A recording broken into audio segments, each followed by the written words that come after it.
Got one person who says A. Any other answers? Anyone else agree with A or think maybe you should choose? I'm trying to get I'm having problems with Get my another A. laptop, so bear with me. I'm getting there. Okay, take your time. Interestingly, this is something that back when I was a math teacher, I would use this to introduce indirect proof, which is when you reason to a contradiction. So we do that all the time in real life. But so we'll take a look at this. We're getting some answers here and see. So if the man wants to be sure he chooses the door with the lady and not the tiger, because the tiger is going to eat him up, then he would choose either room A or B. But there is a fact that only one sign is true, which can tell us which room he should choose. So some people are saying A is true. So let's look at it for a second. If A is true, in this room there's a lady, so you should choose A. And in the other room there is a tiger. If that is true, then that means B is false, correct? But look at B. If A is true, could B be false?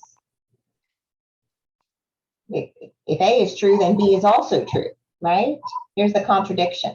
So then you'd have to say, okay, maybe B is true. Okay, if B is true and there's one room A or B has a lady, room A or B has a tiger, if that's true, could A be false? And it could, couldn't it? Because it could be that in A that's false and there's a tiger there. And there's a lady in room B. So believe it or not, the answer is B as far as which one the man should pick. So anyway, fun little brain teaser to get your mind going on math tonight. So just couldn't resist. But now we'll go ahead and get started for real. Welcome. I'm glad y'all are here tonight. And Ms. Richardson and I hope to share some information and answer any questions you might have as we embark on this adventure of advanced 6th, 7th grade math in 5th grade. And although it is an adventure, it is something we have been doing on a smaller scale for several years in our school district. So be reassured that we've had some experience over the years, and Ms. Richardson in particular taught this course last year to 5th graders with great success. So I'll begin because I wanted to sort of frame the idea of taking this math class in the first place. And I think most of you enrolled your children because, oops, I'll go ahead and mute, there we go. There. Enrolled your children because, you know, you heard about the opportunity, or maybe someone suggested that your child might be interested. And so you thought, gosh, you know, yeah, maybe so. So this is really kind of the question about that. If your child really likes math or loves math and is not normally challenged, if it's a little too easy for your child in the math class, then this is why this might be a good option for your child. So here's how math is ideally, and it would be that your child finds math challenging, not easy. However, at the same time, they should be growing confident with math. Here we go. Because what we don't want is to put a child in a challenging math class that causes them over a long period of time to doubt whether or not they're good at math anymore. So they should be growing in confidence, even though they might find it really challenging. And also, you know, in this math class and in future math classes, we don't want students spending hours working on math homework. A little different in this class, they may spend some time at home because it's an online class, but we don't want children to say, I can do this math class as long as I work 3 hours a day. And that's not the goal either. And we would love for students to have the opportunity to take math that might lead them toward long-term goals. Sometimes 5th graders may not have those, which is perfectly good. But if they do, if they think, oh, I think I want to be an engineer, do something that's math related, we certainly want to offer options that may help them go along that path. And probably, I would say the most important one kind of summarizes all of those, the last bullet. We really want your children to like math or love math. And so if at any point in any math class, not just this one, but they start to say, I really don't like it. It's either too easy and I'm bored, or it's too difficult and I'm overwhelmed, then we want to kind of regroup about math. So I just wanted to sort of set the stage with that idea, so to help as you're making decisions now and in the future. So I did want to just give you a little background about middle and high school math, because having a fifth grader may mean that you have not really been exposed to much of this yet. So to graduate from high school, students need 4 high school math credits. So we call those Carnegie units. And the required ones are coordinate algebra or algebra 1, analytic geometry or geometry, and advanced algebra or algebra 2. And then they have to take a 4th math of some kind. That might be one of those listed there, or statistics or something else. So that's kind of the high school requirement for math.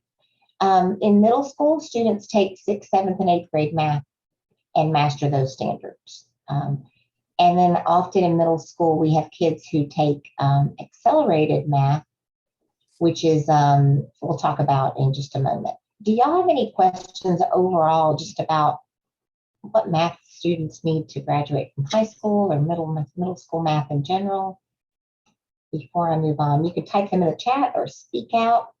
Ms. Richardson and I are awful used to Zooms, so we're used to that awkward, oh no, you go first, it's no problem. But any questions yet?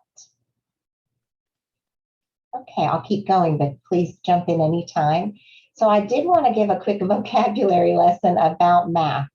Back when I taught math, it wasn't as complicated as it is now. But so we've got 6th, 7th, and 8th grade math. But what we call advanced 6th grade math in middle school is really 6th grade math and half of 7th grade. And then what we call advanced 7th grade math is really the rest of 7th grade math and then all of 8th grade math. So what advanced math students in middle school usually do, they're advanced, they'll take that 6th grade advanced math in 6th grade, 7th grade advanced math in 7th grade, and then they may take accelerated algebra geometry or just honors algebra in 8th grade. That's not exactly the trajectory that your children are on right this very moment, but that is an accelerated math pathway for middle school. And then they would go on to take accelerated geometry and advanced algebra. And if you look at these 2 math classes, the last 2 bullets, those are only going to be 2 high school credits, but do you see that they encompass 3 math classes of standards? So students who take those 2 classes in high school are now ready for pre-calculus or statistics or something beyond those 3 maths, that algebra, geometry, and algebra 2. So the vocabulary is confusing. We call it advanced. It's really more like accelerated. All right. Who determines which of those 2 the student takes? That's a very good question. I should have honors algebra listed here separately as well. That's a very good question. So there's a variety of ways that students are placed in math. A lot of times if they're in the advanced math class, they stay there unless they are struggling. So if a student makes an A or B in accelerated advanced 6th grade math, they would go on into 7th. When they get ready for 8th grade and choosing if they take honors algebra or continue to take that accelerated algebra geometry, that's also usually kind of agreed upon by the student, the teacher, the parent. A lot of times it's sort of like the writing on the wall. If the student hasn't loved the accelerated math experience, maybe they take honors algebra instead of another year and a half of math accelerated style. And then also at any time, parents can always say, I would like my child to be in an honors class or consider an accelerated math class. There are prerequisites. So for example, if a student had not taken advanced 6th grade math, then they would not have the 7th grade math standards to jump into that accelerated 7th. So it would be rare that that would occur. So it's usually a mutually agreed upon recommendation from the teacher, but the parent sometimes weighs in and says, no, I think they should do more advanced, or you're recommending advanced, but I'm not seeing that being their sweet spot at home. So I don't know if I want them to continue. So it's, and then they look at test scores, things like milestones and things like that, just to say, wow, they're really doing well, or maybe we should think about this, and maybe they shouldn't continue to accelerate. So it's a good question. But you as parents in middle and high school have a great deal of influence on any of those honors or advanced classes to say, I think I want my child to try that. But the teachers usually are trying to do their best to recommend students correctly. Okay, so now this color-coded chart is not at all meant to confuse you. What it is meant to do is kind of show you a little bit of all the possible end games for students in this current group of fifth graders taking the accelerated/advanced sixth grade math this year. So if you look on the left-hand column, the first 4 show a fifth grade student taking the accelerated math class they're taking right now. And if they do that, you can see next year when they're at one of our middle schools, they'll have some choices. So it may be that they're in that first row, and they've taken this math class with Miss Richardson. They've really enjoyed it. They've done very well, and they say, I want to continue at this pace. If they do that, they would take that accelerated 7th grade math class on campus. So in other words, instead of being with 6th graders in math, they'd be with maybe a couple 6th graders from this classroom that's currently going on, but they'd really be with a lot of 7th graders who were taking advanced math. But they would be in person with a math teacher at their middle school. Dr. Ecke, you've got a question in the chat. Yes, let's see. Okay, well, and that's a really good question about the middle school offering this program. So all our middle schools are offering these courses. So as far as whether or not they're offering right now where they have 6th graders in 7th grade accelerated math, that varies. There are a couple middle schools that are doing that because we have 1 child or 2 children, or we had 6 children last year, or it was 6 or 7 children last year who took accelerated math in 5th grade. So all of those children right now are in that 7th grade math at their middle school. And that's probably 3 different middle schools, maybe 4. So since that class is offered, it's just a matter of figuring it out in the schedule. So they all offer the course. And then the same is kind of true for 7th grade. Not every middle school offers accelerated algebra. Some of them offer just honors algebra, but it's still a year ahead. So in 7th grade, instead of taking advanced 7th grade math, your 5th grader, assuming they love this course, would be taking class with 8th graders who are advanced. So they'd be taking that high school credit in 7th grade on campus at the middle school, taught by a middle school teacher who teaches that high school credit at the middle school.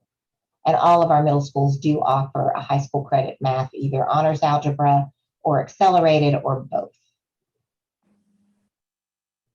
So I wanted you to be able to see if your child thrives in this environment.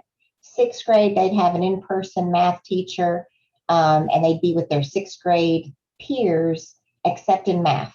In math, they'd be with their 7th grade peers. And then in 7th grade, the same thing would happen. They'd be with their 7th grade friends most of the time, but in math, they would hang with that same group, really, that they had the previous year, and they'd be with 8th graders. So the big question, Who decides this? Who decides if they take it or not? Yes. Yeah, that same answer that I gave before. I mean, Miss Richardson will be a wealth of knowledge at the end of this year. You know, she might be able to say, hey, your child made an 85, but I sensed that they struggled, that they didn't love it, that they didn't enjoy it. And so she may say, I don't know, you know, that maybe continuing on the accelerated track is the right plan for that. And a parent might say it. Miss Richardson might say they're doing well, and you might say, I don't think they want to continue to just move this quickly. It's not working for them.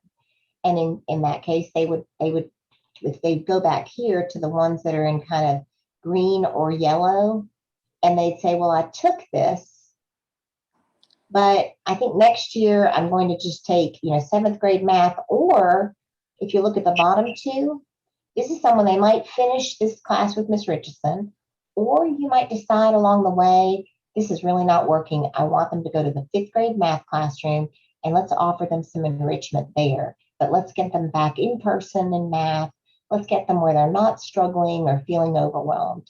And if you feel that way, what they would do in 6th grade, most likely, is take that accelerated 6th, 7th grade math class. And what I wanted you to see off to the right is they have still lots of options. So go ahead, I'm sorry.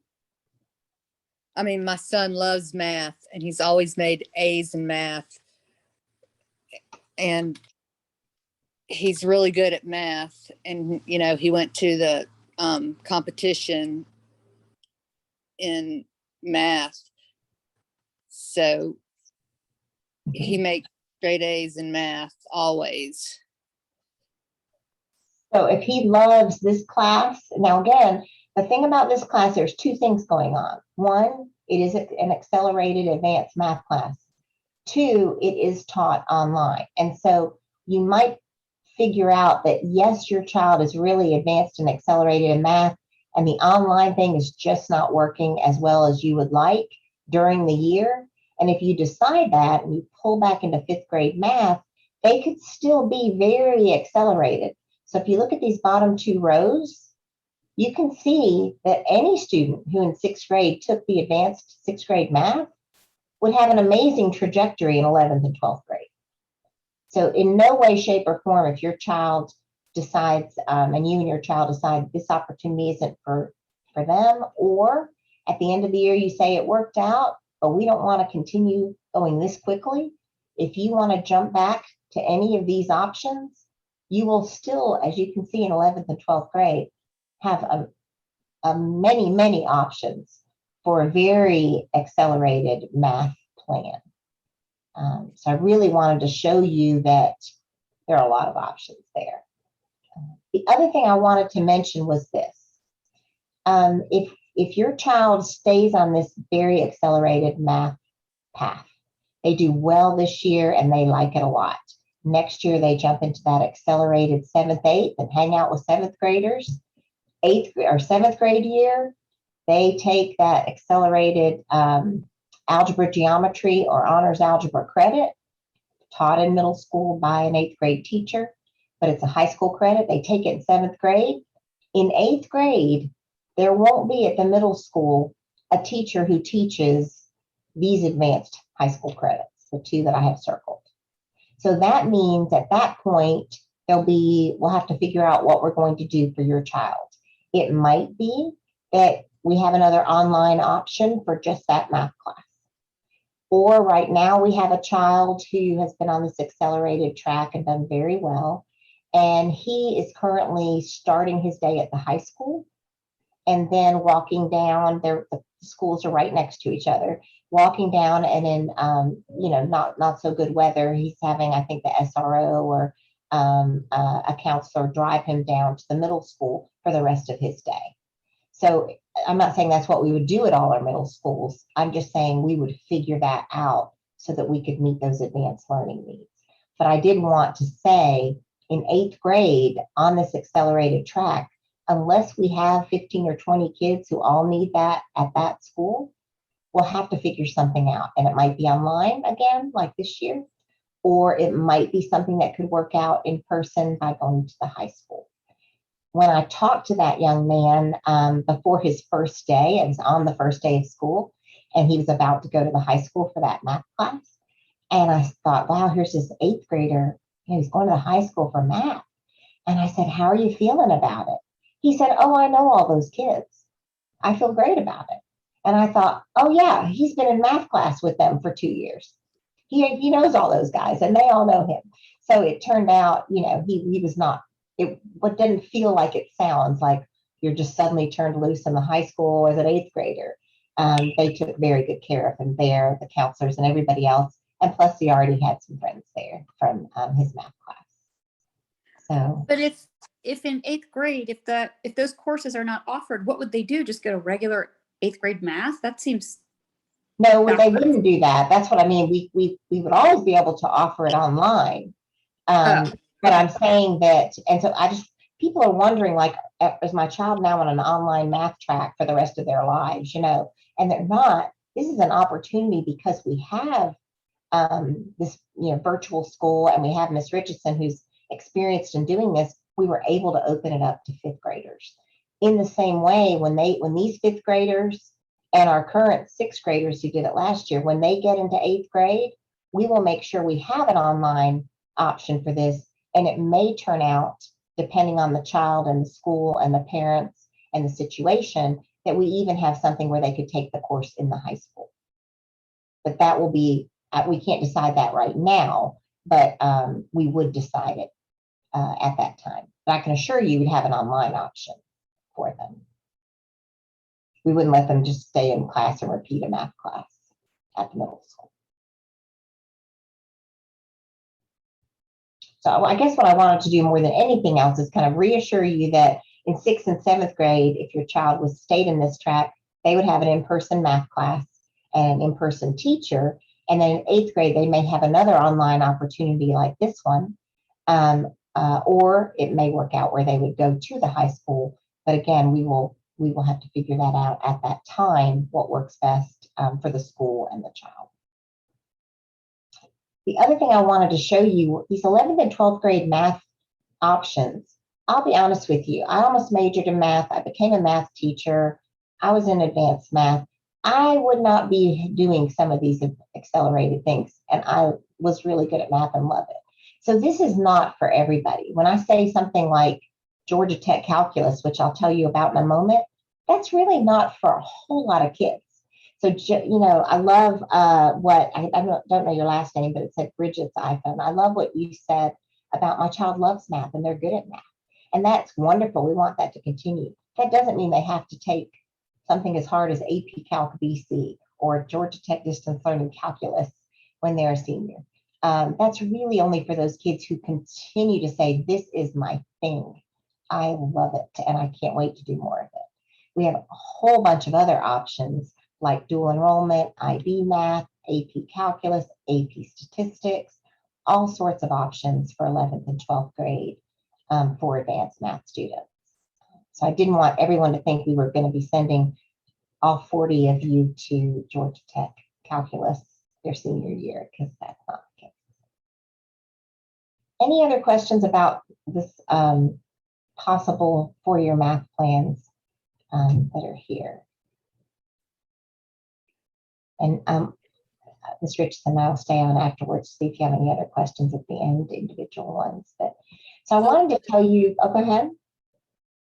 You've already passed it. It's a little confusing. I don't know if you have the opportunity to email us the PowerPoint.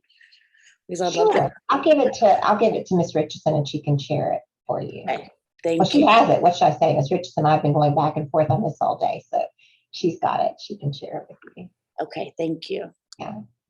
So I did want to mention this only as something to put in the very back of your mind for a few of these kids, not for many. I did want to tell you about this because right now we have either 6 or 7 students at Flowery Branch High School taking the Georgia Tech Distance Learning Calculus. It is actually analogous to Calc 2 and Calc 3. They already get the Calc 1 credit from AP Calculus. And I wanted to show you this profile. It's a little daunting.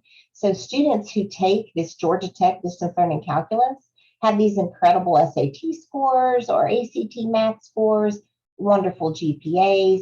They've already taken AP Calculus BC, which is like the second AP Calculus, and they've made a 4 or a 5. So this is not many students who do it. But I wanted you to know if you happen to have that child that might go to this to all the way here, we've got something in place for them. So we have those 6 or 7 students doing this at Flowery Branch. We've had anywhere from 2 to 3 to 4 to 5 students doing this every year in our district, and I believe every one of them has made an A. So the students who meet these requirements are ready for this distance learning calculus and do very well. So just wanted to let you know that was out there. Not that we're encouraging a bunch of fifth graders to worry about such things, because we're not. But I did want you to know it was out there. So I also wanted to mention this because what I have found in my experience is we keep pushing down these college plans further and further. So it's kind of like we begin to think, if my child doesn't do this accelerated math in fifth grade, you know, they'll never be able to go to Georgia or Georgia Tech or some other place that we're thinking of, or they'll lose out on opportunities. And that's not the case. Students can go to all of these schools and more, and really be on a very regular math pathway in school. So the magic is really about your child loving where we found a place for them in math classes, not, oh, we've got to go, or this won't happen. So, you know, we're also not trying to get kids to graduate a year or two early. There may be occasionally that happens, but for the most part, we just want students to learn and have lots of opportunities. We don't necessarily even want kids to go away to college at 18 anymore as much as we used to. It's very costly, and a lot of times they're not quite ready from a maturity standpoint. I did want to tell you that I had a full IB diploma student, got the IB diploma, did not get into Georgia Tech.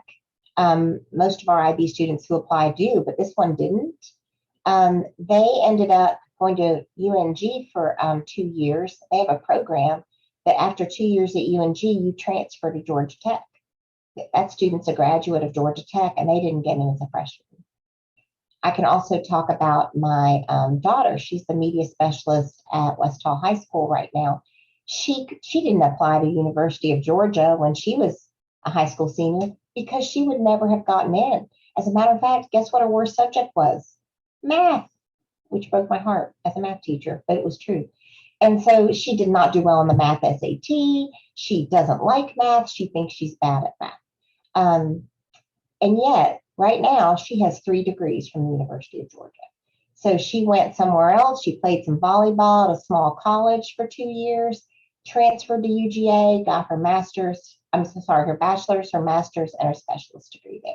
So I just want to reassure you as fifth grade parents that your children, with or without this math class, are going to be able to go to whatever school they want to go to if they really want to go there. So all of this is to sort of alleviate pressure and get us back to saying, let's challenge your child in the best way possible and help them fall in love with learning math, which is really the point of this class more than anything else.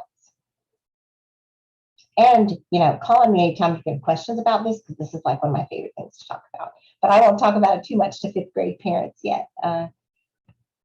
Anyway, to summarize kind of what I'm saying, and then I'll turn it over to the real brains in the operation, Ms. Richardson.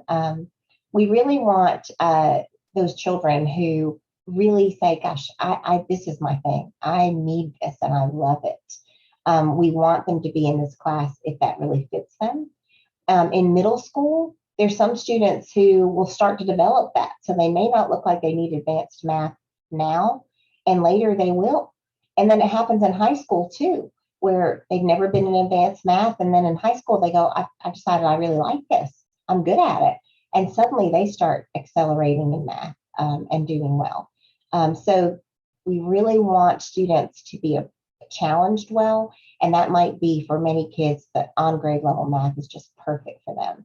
And they can still achieve all sorts of dreams doing that. So wanted to be sure that we said that loud and clear, because if at any point, not just one bad day, because that's okay, but if your child, and you know your child, so if you start to say they're not thriving, they are not happy, either because it's of the online element or because of the mathematics, then you just start communicating with Ms. Richardson, and I know we will work with the elementary schools and they'll take care of your child transitioning back to fifth grade math, and we'll provide some enrichment as well, because we know they have strengths in math. So I won't even read this because I think I've said it enough, but I do encourage you also to make choices with your child, even though I know they're in 5th grade. I want them to know that they don't have that pressure. They get to make a choice, with your guidance, for what fits them the best, and not worrying about, things like, what will happen to me in the future, because I hope I've explained that they can do anything they want in the future, with or without accelerated math. Any questions for me? I think the next slide, I'm turning it over to Ms. Richardson. Do y'all have any questions for me? And anytime you can keep asking questions, but I think I'll turn it over to her. There's mine. Thank you, Dr. Ecke. Dr. Ecke she works at our central office, and she has been such a great resource for me. So I'm Janie Richardson, and this was actually Dr. Ecke's idea to have this meeting with you guys, because I know a lot of you do have probably some of the same questions, and we wanted to make sure you guys know what's going on. Like Dr. Ecke said, last year we only had 6 5th graders in the whole county do this class, complete the class. They all did very well. And so this year, since we offered it to, all of the schools, I've learned personally some things that we need to communicate a little better about next year, because I've been talking to a couple of parents today. And one of the things I know that some of the elementary schools were a little confused about is if the students are, taking that 5th grade math class and the 6th grade math class, and they should not be. The reason I think there was a little confusion is because the students will take the 5th grade milestones at the end of the year. And so, when I've talked to people at the schools, my suggestion was, maybe when you guys start to review for the milestones at the end of the year, pull these kids in, but they will definitely get the 5th grade standards as, taking the 6th grade accelerated course. So, I hate that some of the kids have felt like they've had to have 2 math classes the last couple of weeks. I didn't realize that until today. So hopefully, as of right now, everyone is under the same understanding that this is their only math class. Now that what Dr. Ecke said about if they choose to, come out of this class and wait until next year to do an accelerated 6th grade class, that's totally fine. Then they would completely come out of this course and they would only be focusing on their 5th grade math course, but they should not be doing both classes. Okay. Quick question.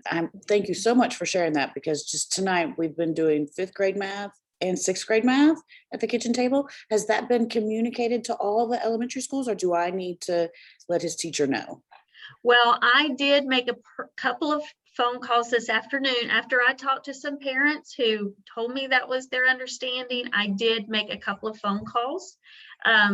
So maybe at the end of the meeting, if you want to stay last, and if you'll tell me I don't have my roster in front of me because I have kids in all these different schools and I don't know yet which schools everybody's at.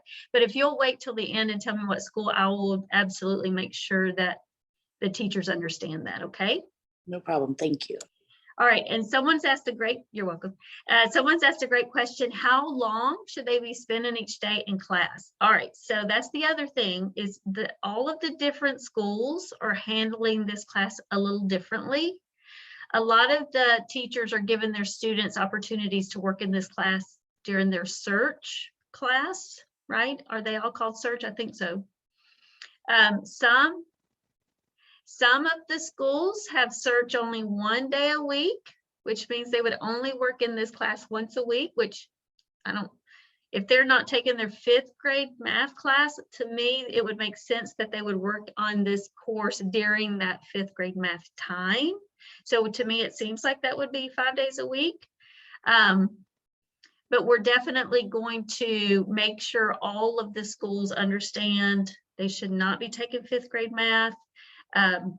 And so that would hopefully open up time for them to do this course during the day, every day. However, you know, just at the end of the day, you need to realize that if a student, if they don't finish what they need to do at school, they have to be willing to work on it at home if they choose to. If they, like we said, if it's too much for them, we can decide that they need to go back to 5th grade and maybe try accelerated next year or whatever. But, you know, some of these kids are going to have to spend time at home, even in addition to the time that they may spend at school. But I'm hoping, you know, especially after all of the schools recognize that they should not be in a 5th grade math class, that they should have that time set aside during the day. All right, let me look. I'm looking at go ahead. Sorry, Ms. Richardson, can I ask a question? Yes. As far as the time that a child would be expected to spend at home on their homework, what do you think the kind of average time would be that they should be spending at home doing the homework? Kind of what's your thought and anticipation for that? Okay, great question. I'm going to address this slide, and then when I get to the next slide, I'm going to answer that question. Is that cool? Okay. Yeah. All right. So if you guys, some of you are already parent observers. So one of the best things for you to know, you know, for you to do for your own peace of mind is to become a parent observer in your child's class. And that way you can see everything that they see. Okay. You can see their grades whenever you want to. You can see all of their assignments. And so it'll give you a better idea of what, you know, is kind of expected out of them every day.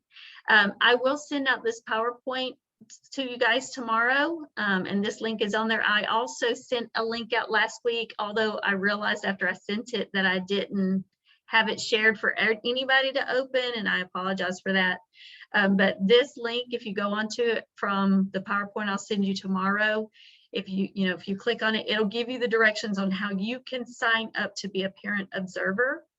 And so that would be very helpful. And you only have to do it once. So if you do it this year, you know, next year you'll still be part of that Canvas course. All right, so let's move on so that you can see. I'm trying to click Dr. Ecke, but can you go to, there we go, perfect, thank you so much. All right, so when the students open their Canvas every week, the very top module always says, what do I do this week? Okay, and so I do have a date next to every assignment.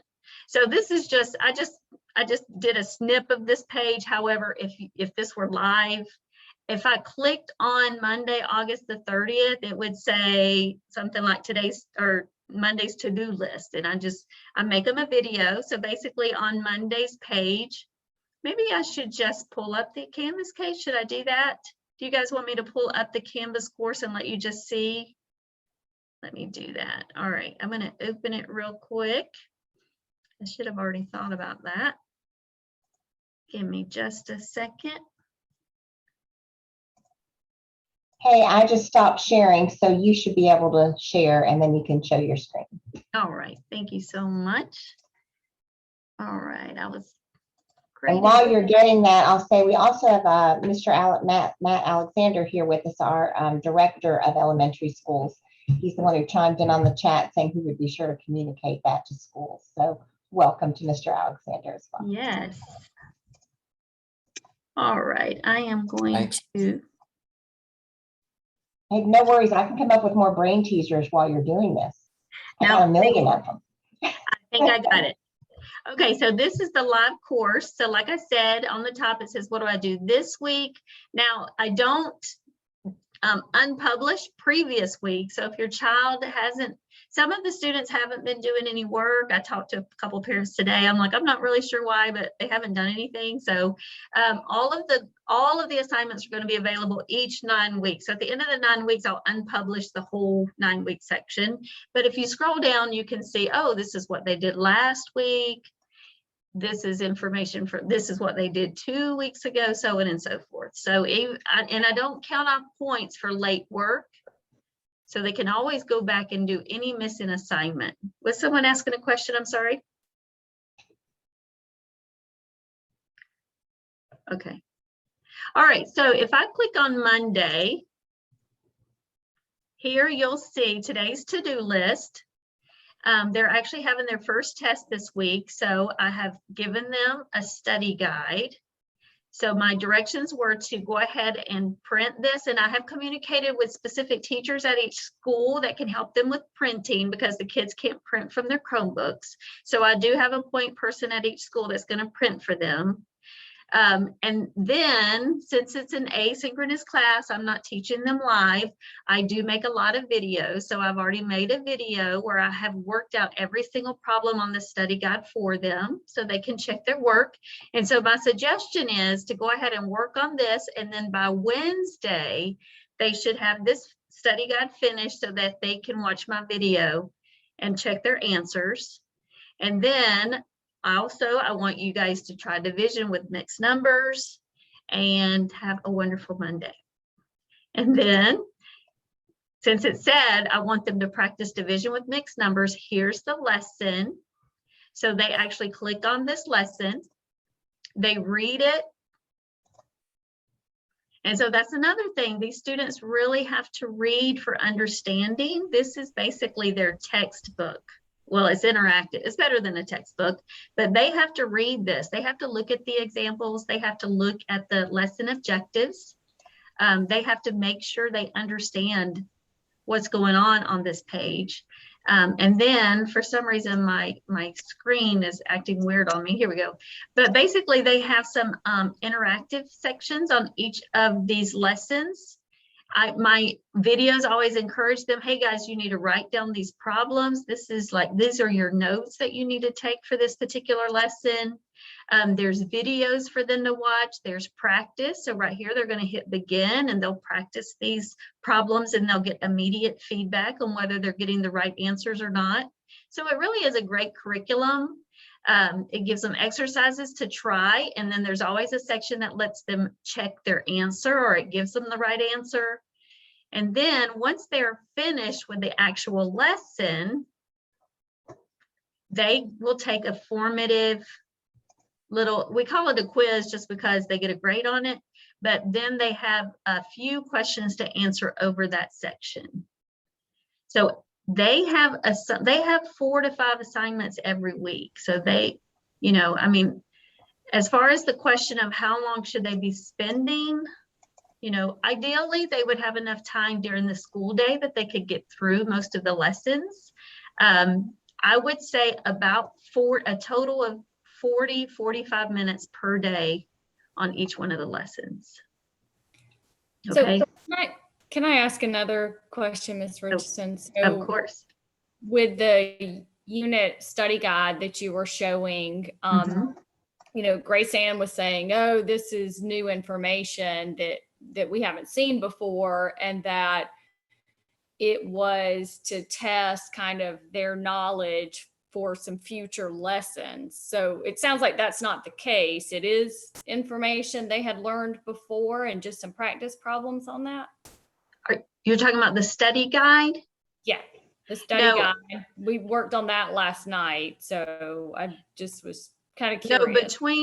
No, between my videos that I make, I make those practice problems. So every Monday I release to them practice problems with a video. Okay. Between my videos and the curriculum, they've had everything. I go through every single test question, and I make sure every single question they're going to have on the test has either been taught through these particular lessons that we just looked at, or from my practice problems and my videos that I release to them once a week. Okay, I think what she must be doing is trying the problems first and then watching the video later. So it sounds like I need to communicate to her, watch the video first while you're at school, because I'm not really sure how much she's getting done actually at school. Mm-hmm. It's all coming home. Yeah, well, we're spending a couple of hours a night at home. I hope that. So like, for example, this week we're reviewing, but last week is more of a typical week. So if you notice, now, first of all, I do want to say that I have dates beside everything, but really, if they don't do this on Monday and they want to double up on Tuesday, that's up to them. I mean, we're asking a lot from these 5th graders. We're asking them to be very mature about their study skills. And some of them, are going to struggle with that. So if you'll look at my directions on Monday, my directions always say, print my practice problems and work along with me on my video. And a lot of times during the video, I'll say, okay, guys, I want you to stop the video. I want you to try the next 3 problems and then start the video again and check your answers. So if they'll kind of do that with me along with the video, I think it's going to help them and they're going to do well with it if they do it that way. Now, obviously at school, you know, if they're sitting with a couple of their friends and, you know, the teachers, I mean, some of the teachers I've talked to, they're not watching over them. Normally, these are the great kids. These are kids that are also great. They're not behavior problems. So teachers give them a lot of trust. And, you know, a lot of times the teachers are like, okay, they're over there doing their math. They're fine. I'm going to be over here working with these kids. And they really are kind of being trusted to do this on their own. And at the end of the day, they're 10-year-olds. So, you know, if they're sitting there with their friends, they may not be paying attention quite as much as maybe they might be if they were at home, or, you know, if the teacher was standing right over them. So anyway, like I said, I do have an assignment every day. Sometimes it is just the video, but sometimes it's a video and, hey, do this little section also. But for 2 hours a day, I definitely don't hope or want the kids spending that much time. That's way too much. No, I appreciate that. That just seems to be what we've been doing. And so I wasn't sure if that was a conversation with you offline or maybe with the school to say, hey, would you just check in with her periodically to make sure she understands what she needs to do or she's making progress. And it will definitely help to instruct her. Please watch the videos first. If nothing else at school, just go ahead and watch the video. So when you come home, you've had some instruction of how to address the problems. Right. Yeah. Thank you. Yep. Very good question. And I think this has been very beneficial as well, just because we have a better understanding, because really it's a new concept for the school. It's a new concept for the students. So it's a matter of the student learning the structure, the proper process. And quite honestly, the school's going to have to figure out how they're going to facilitate this as far as like the timing, the time allocation with the class, I think. Yeah. And so, you know, I've reached out to the school several times. I have at least one contact person with each school, and in some schools it's a couple. Like I know at Sardis, I think every 5th grade teacher's on my list, but, and even I have assistant principals I've been communicating with, and principals as well. So like, you know, like we said, this is new as far as offering it to all the elementary schools. So, you know, there definitely is a learning curve. But, you know, the parents that I talked to today, we're early in this process. It's still very new. You know, the school year has just gotten started. So even if your student right now, when you check their grades, some parents, when I told them the grades today, they're like, "Ooh, he's never had anything but an A. What is happening?" You know, it's not too late. We're not kicking anybody out.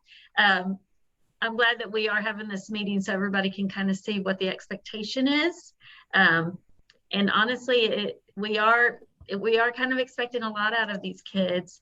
And so, you know, so some of you might want to have these conversations with your students. And especially if you do sign up to be a parent observer, you know, there's no surprises. You guys can see those grades anytime you want, and you can kind of see what's expected out of them.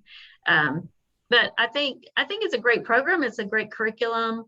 And like I said, all the students who did it last year were successful, and we were very pleased with how it all worked out. Hey, and I'd like to interject too. I want to take some responsibility for, you know, as we're figuring this out, because as Ms. Richardson said, when we threw it out to the schools, I was hoping we'd have at least 10, you know, and that's kind of like almost what we had last year. And I thought, won't that be great?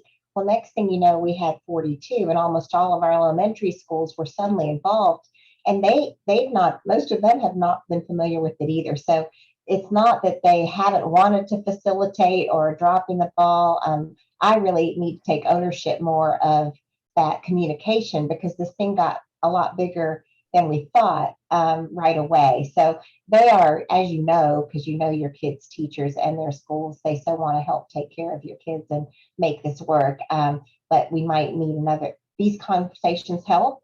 And then we'll communicate back with principals and teachers. And I think in a week or two, we'll all be on the same page and feeling like your kids are supported with what they need. All right. Does anyone else have a question? I forgot what else I had on the PowerPoint, and I thought I had it pulled up, but I didn't. Dr. Ecke, you had it pulled up. It says, I know the kids have 2 opportunities to take the quizzes during the week. What about the tests? Yes. So while the kids are working on almost every assignment, they do have 2 attempts. So that's another way where they get immediate feedback. And my goal, you know, I'm hoping for them, once they take it the first time, they don't like their grade. Hopefully they'll see what they missed and they'll learn from that. And then the second time they will do better with it. But no, we can't offer 2 attempts on the test.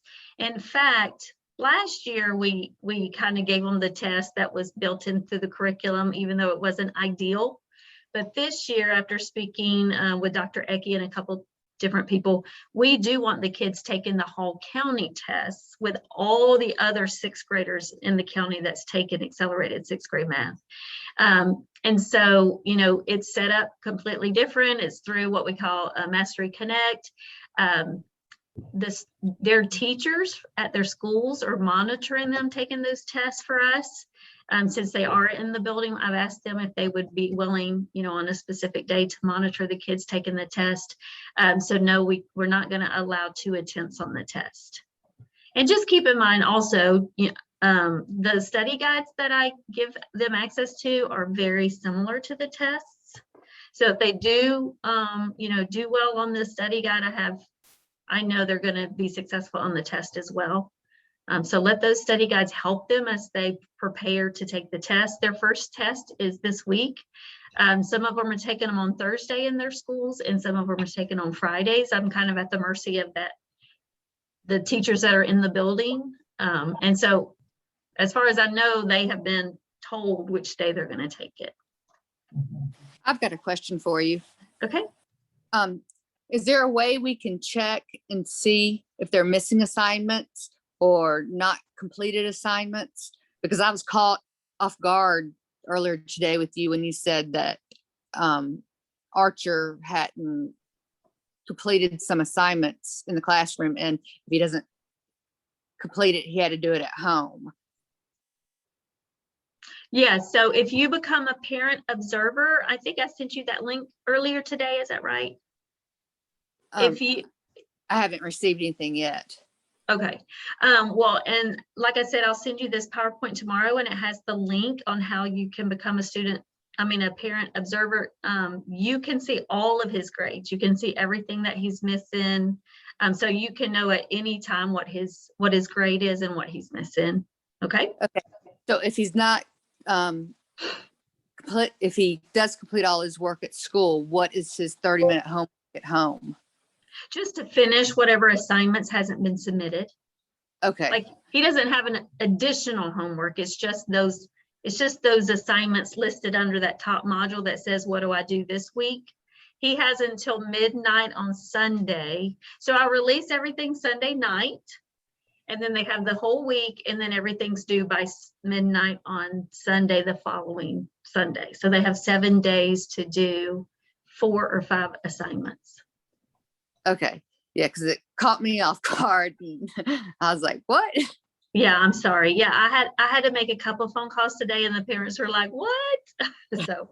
So anyway, yeah. So I'm glad we're all touching base right now so everybody can see what's going on. And Dr. Ecke did share that link in the chat as well. So I think y'all can click right on it, and it should open up that Google document. Oh, okay. So look at the screen that you can see, hopefully. I've only gotten together with all of the students at one time once, And even that meeting was kind of crazy because they're like, I got to go to the cafeteria. I got to go to recess. Oh, I'm going to be in social studies at that time. So we're like, okay, this isn't going to work. So that's why I'm not going to try to get together with all of them at one time very often, because it's just chaotic, just because of their schedules. However, those times that you see on the screen are just for them. So I work with middle schoolers all day, but on Monday and Wednesdays from 8:15 to 9:15, I'm available just for the 5th graders, and on Friday afternoons from 12:30 to 1:30. I haven't had a lot of kids jump on there, but I have had I've had a few, but if they need me live in a Zoom, I'm always online I'm just sitting there waiting for one of them to join me. And I've worked with a whole class at one time once at one school. But they can't just communicate with me during this time. I'm always sitting there at my desk available. If I'm not in a Zoom meeting with my middle schoolers and they send me a message on Canvas, I get back to students very, very quickly. Normally even during this weekend, like kids were, sending me messages on Saturday and Sunday, and I was responding to them. So, my number one job is I'm their teacher and I want them to be successful. So if they're having trouble, or if they need to say, hey, Ms. Richardson, can you meet with me this afternoon? I'll get home at 5. Can we sit down and work together? I'll work with them. I mean, I don't want to do that every night, but, I'm going to make time to work with them. And a lot of things you can kind of communicate on over the inbox. And so I'm going to get them the help that they need. So they just need to reach out to me. And you guys as well. I mean, I love talking to parents. All right, any other questions? I think that's all I had on there, Dr. Ecke, is that right? Oh, you're muted. This one last slide, I think, was it, which you've already kind of talked about. So I think that's not a problem. Yeah, so they have 10, because they're doing all of 6th grade and half of 7th, they do have 10 units. So we have 10 tests this year. Those are the county assessments, and they do count as their test grades. And then just a reminder that they will take the 5th grade milestone at the end of the year. So in 6th grade and 7th grade also, no matter what math they're in, they'll take 6th grade math milestone in 7th grade. The only time that changes is when they get into a high school course. So in 7th grade, they could be in a high school course as well. They would take the high school end of course assessment, not 7th grade milestones. So at least for the next 2 years, they'll take the grade that they're in, the milestones for that grade. I have one quick question. Yes. As far as the 10 units, will it be typically like a test a week? And it's kind of like a 2-parter. And all of their daily activities, I'm guessing, are building up on each other. So if there's an evening that he has a lot of extracurricular activities and we decide to do 2 days the next day, is it best to try to make sure that everything is done before a Friday or Thursday or Friday when he might be doing a test and not doing it on the weekends? So I think the tests are going to be about the quickest, I believe, I've mapped out their tests. I think the shortest unit of the whole year is only 2 weeks, but most of the other ones are at least 3 weeks.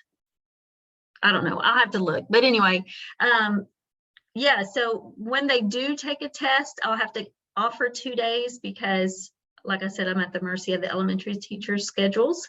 And so normally that will probably be on a Thursday or Friday. I know their next test is the 3rd week of September. I'm not sure if I can, I'm not really, as long as when you see that module, it says, what do I do this week? As long as he can get, or your student can get all of those things done by midnight on Sunday. I mean, the time schedule is just, it's up to you guys, the student and you working together. He'll be on track for each test. Oh, yes, yeah. So I'm just focusing on 1 week at a time. So he needs to do this week, and then on Sunday night, I'll publish the next week. So, yeah, if they follow that schedule that I have, if they do everything according to those dates, they'll be done on Friday with all of the week's assignments. Thank you. You're welcome. I posted this in the chat, but I might have missed the answer. I apologize. What time on Sunday do you release the week's work? Usually about 8 o'clock. I do have, I have 7 courses that I'm teaching, so I kind of just sit down and do it all at one time. Yeah, so I understand some of you might want it before then, but I really got to kind of live my life. So if you'll allow me that, I'm not going to try to make it, I'm not going to try to do it before, because I just have my schedule and that kind of works for me. So it still gives them 7 days to get everything done. So that's normally when I do it. Okay, thanks. All righty. Anybody else? I think we might stay on for another minute or two for anyone who has additional questions, and go ahead, and it's 8 o'clock and I want to be respectful of everyone's time, in particular Ms. Richardson's, who's got 7 classes to teach tomorrow. And but I do want to thank you all for coming. I don't know about you, but I think Ms. Richardson is just an excellent math teacher, and she has such a heart for doing this and is taking this on in addition to all the teaching she's doing, because she believes in it and really believes in your kids and wants to help them. So I know she's available to you for your questions, and in particular too for your kids. So thank you so much for being here late at night, Ms. Richardson, on top of everything else. And thank you all for coming. We'll stay on for just a few more minutes in case you want to ask a question afterwards. So I'll go ahead and say bye to everybody else who's ready to go. And we will in the next week or so work out some of these details that have come to light. So I do think by the time we get back after Labor Day, I bet things will have settled down a good bit with the schedule at schools and everything else. So thank y'all so much. Thank you, guys. Let's stick around a Thank moment. you. You're welcome. Is there any way you could throw up that website again? The Parent Observer one. And it's in the chat. Yes. You scroll, if you Here it is. scroll I just up, put it again. Here, I Mhm. think I just put it again in the chat. There it is. if you just click on that actually in the chat, it'll open up that document for you. Hang on. I don't see it. It's In the right there. chat? Yeah, you might have to look for the chat. But if not, we can email it to you. Mhm. If you'll send Ms. Richardson an email, or me, because I'll email it. I've got the link now. We'll send it right back to you. It's hard to see the chat sometimes on a Zoom. It would help if I stopped sharing. If I stop sharing, you might have a better chance of finding the chat. There we go. That might help. On. In the chat. Sorry, I'm on my, If you I'm just on my move are you on your phone? yeah. Oh, okay, that makes it harder. Why don't you just send us an email and we'll send you that link and you can do it.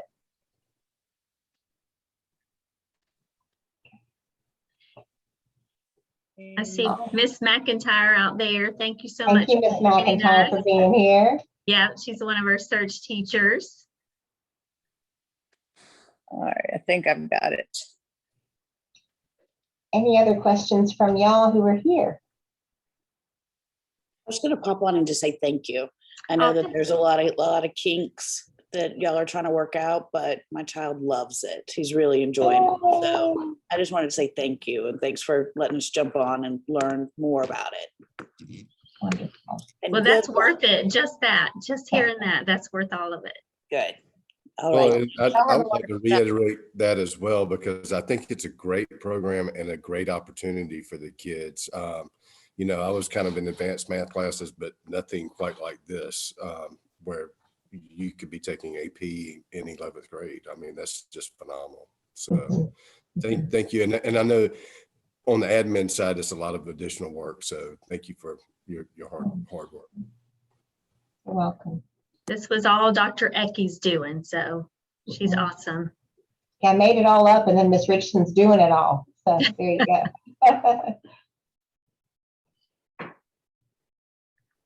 All right, any other questions, you guys?